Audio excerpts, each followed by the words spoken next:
Good day, welcome back to my channel once again. The last time we looked at crystal field theory in octahedral complex. Today I want us to continue with crystal field theory in tetrahedral complex. But before we look at today's objective, I want us to review what we learned previously on the crystal field theory in octahedral complex. We learned that whenever a ligand approaches the metal d orbital, two electrostatic forces occur. So we have two electrostatic forces.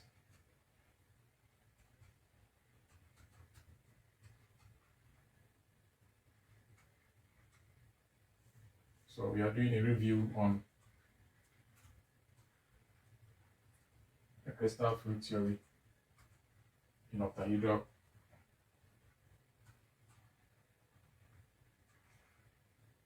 So two electrostatic forces occur. One is the attraction, electrostatic attraction. And the other one is electrostatic repulsion. So the attraction is due to the metal, which the crystal field theory considers it as a positively charged species, and the ligand, which the theory considers it as a negatively charged species. Since the metal is positive and the ligand is negative, positive and negative can attract each other. Then the repulsion is due to the electrons. Electrons in the metal and the ligand orbitals. Since the electrons in the metal and the ligand orbitals are all negatively charged, when the negatively charged species come together, there is a repulsion. So these two forces come into play when the ligand approaches a metal d orbital. Then we also learned that we also talk about octahedral complex, that when we have a d orbital in the absence of any incoming ligand,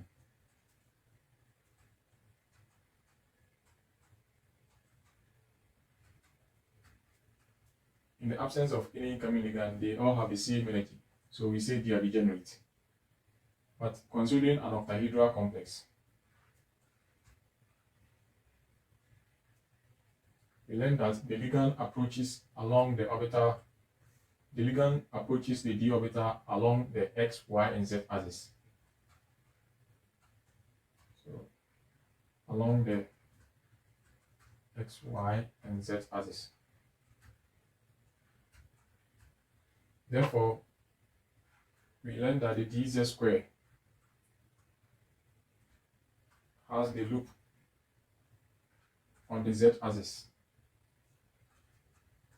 and also the df square y square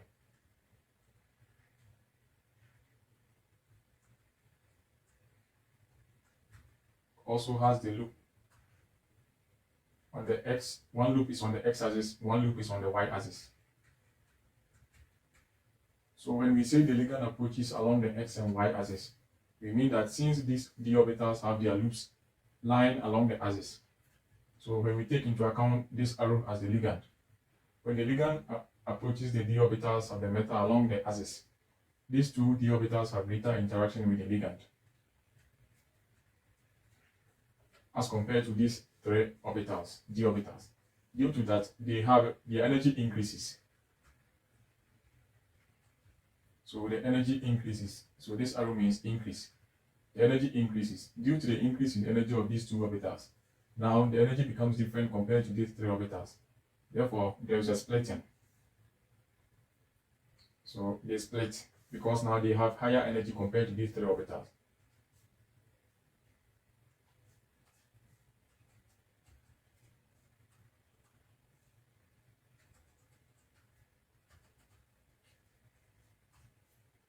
And these three orbitals remains at the bottom because the ligand does not approach in between the axes, because these orbitals have their loops in between the axes, but the ligand approaches on the x, y, and z axis.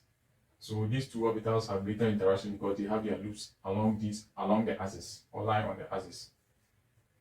So this is for octahedral complex, how the splitting occurs.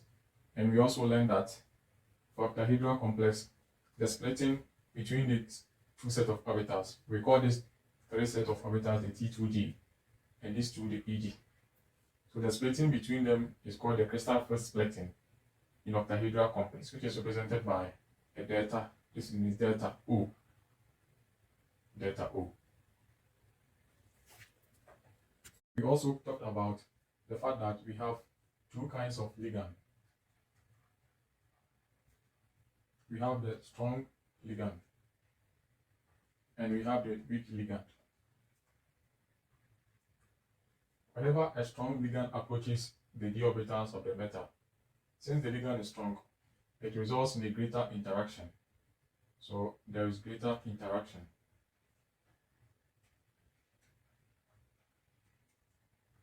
Due to the greater interaction, there is an increase in, so this means increase in attraction, which we know is due to the metal and then the ligand, since positive metal being positive charge, ligand being negatively charged. Also, there is increase in repulsion due to the electrons in the metal orbitals and the electrons in the ligand orbitals. So, considering the weak ligand, the same thing, since the ligand is weak, the interaction is less. So here we have less interaction. Therefore, the attraction is not high compared to the strong ligand.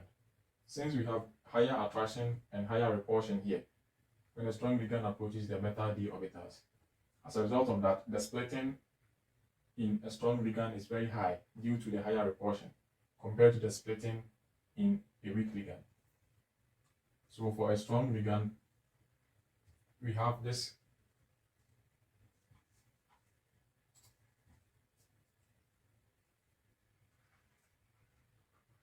So for a strong ligand, we have this kind of splitting.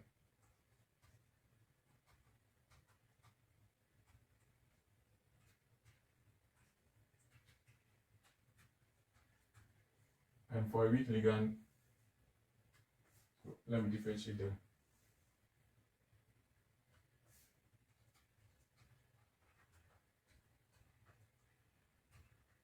So for weak, we have this splitting.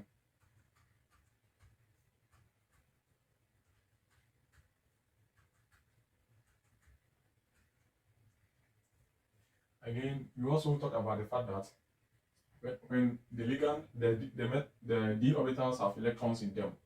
So in this case, let's take an example, a d6. Let's take d6 d orbitals as an example. So taking d6 as an example, meaning that we assume that the d orbitals have 6 electrons. When we consider the d orbitals in the absence of any ligand, we have this 2, 3, 4, 5. In the absence of any ligand, that is when there is no ligand approaching the d orbitals, all the d orbitals of the metal have the same energy. So since we have 6 electrons, we can arrange them here. And then we add the remaining electron here in opposite spin.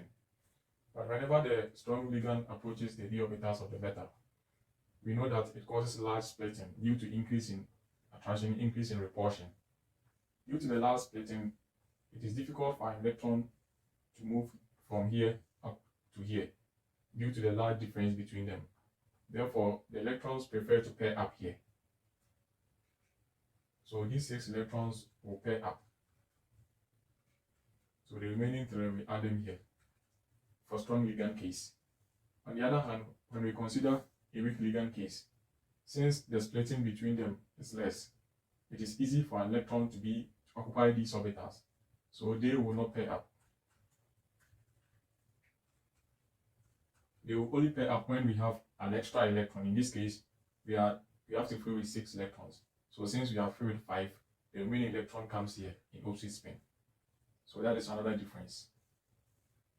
And already we know that the splitting between them is represented by delta O. That is for crystal field splitting in octahedra. Another thing which is also important that we forgot to talk about is the energy required to pair up the electrons. in the orbitals. We call it the spin pairing energy.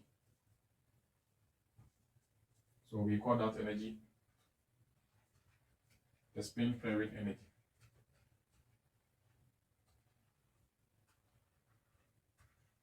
Energy required to pair up the electrons is called the spin pairing energy, which is represented by capital P.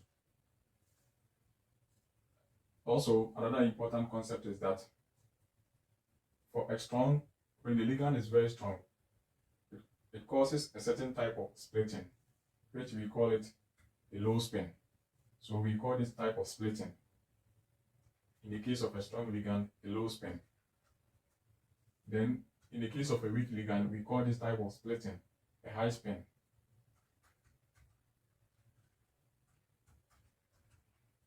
So low spin means that since the distance between these two sets of orbitals, that is here the EG, here the T2G,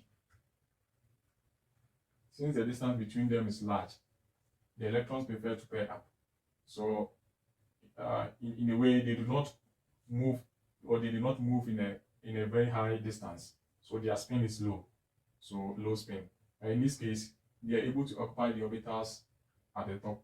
So they are able to move a larger distance to occupy these orbitals. So we can say their spin is high. So whenever a strong ligand approaches the d orbitals of the metal, it causes a low spin. In the case of a weak ligand, it causes high spin. So we have to take note of this also.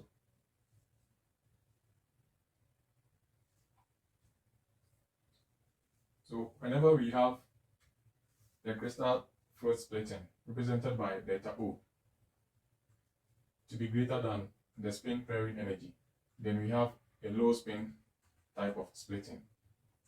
So this is also important, meaning that when the splitting is very large as compared to the energy required to pair the electron, that is when the energy required to pair the electrons in the d orbitals is very less. Very less means that it is easy to pair the electrons in the d orbitals.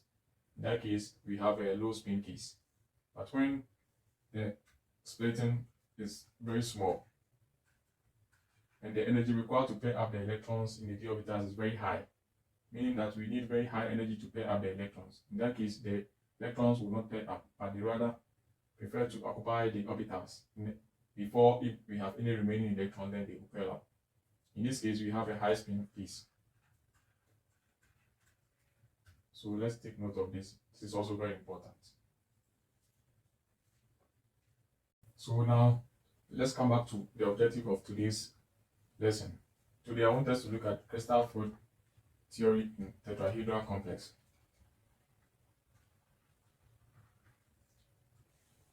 So for a tetrahedral complex, the ligand approaches the d orbitals of the metal in between the axes.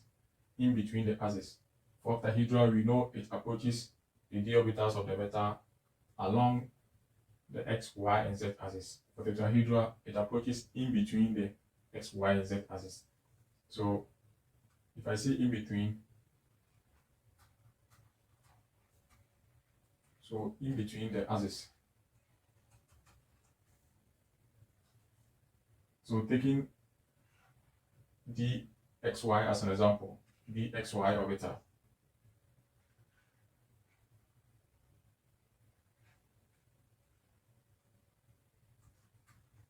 So this is the x-axis and this is the y-axis. So you can differentiate between the loops, coloring this one. So taking dxy as an example, the ligand approaching in between the axis means that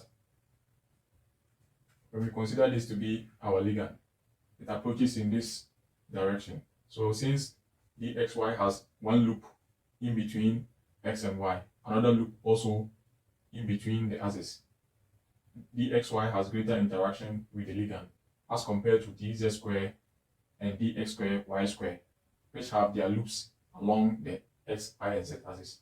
In the same way, when we also take dxz and dyz, they all have their loops in between the axes. So therefore, they will have greater interaction with the ligand as compared to dx square, y square, and dz square. Due to that, the energy of these three orbitals will be very high. So in the case of tetrahedra, the splitting will be opposite compared to the octahedra.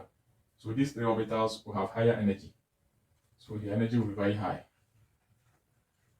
Due to the greater energy, they will split and they move upwards, while the dx square, y square, and the z square remains at the bottom, since they have less interaction with the ligand.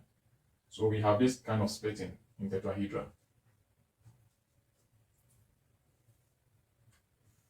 So this is the d orbitals in the absence of the ligand. In the absence of the ligand, they all have the same energy. But when the ligand approaches in between the axes, then we have this splitting. I'm just using a different color to differentiate between in the absence of any ligand and then in the presence of the ligand. So we have 1, 2, 3, and then so it is the opposite of octahedra. For octahedra, these two orbitals had higher energy, but for tetrahedra, these three orbitals have higher energy because the ligand approaches in between the axes and they have their loops in between the axes. Therefore, they have greater interaction with the ligand compared to this. Since they have greater interaction, there is increase in repulsion and increase in attraction. So the increase in repulsion and the increase in attraction causes an increase in energy of these three orbitals. Due to the increase in energy, now they have different energy compared to these two orbitals. So they split upwards, while these two remain downwards. So the type of splitting is known as the crystal field splitting in tetrahedral complex, which is represented by delta T. So we call this delta T. So let's take note of this also. Also very important.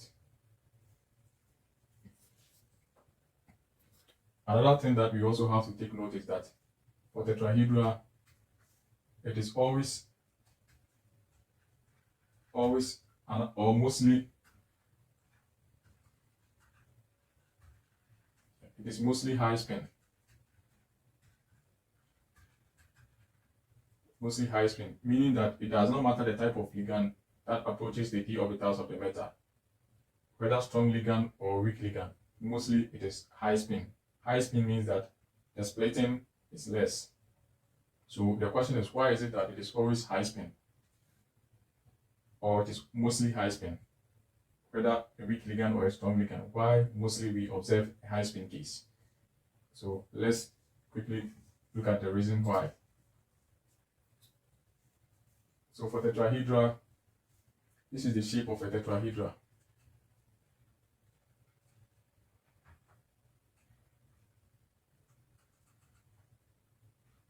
I'm just drawing it in 3 dimensions. So the metal is at the center here, and we have this end here as the ligands. So let me use different colors to represent the ligands, the possible ligands. 1, 2, 3, 4. So for tetrahedra, the metal can coordinate to 4 ligands. 4 ligands, meaning that 4 ligands can form a bond with the metal complex. But when we consider octahedra,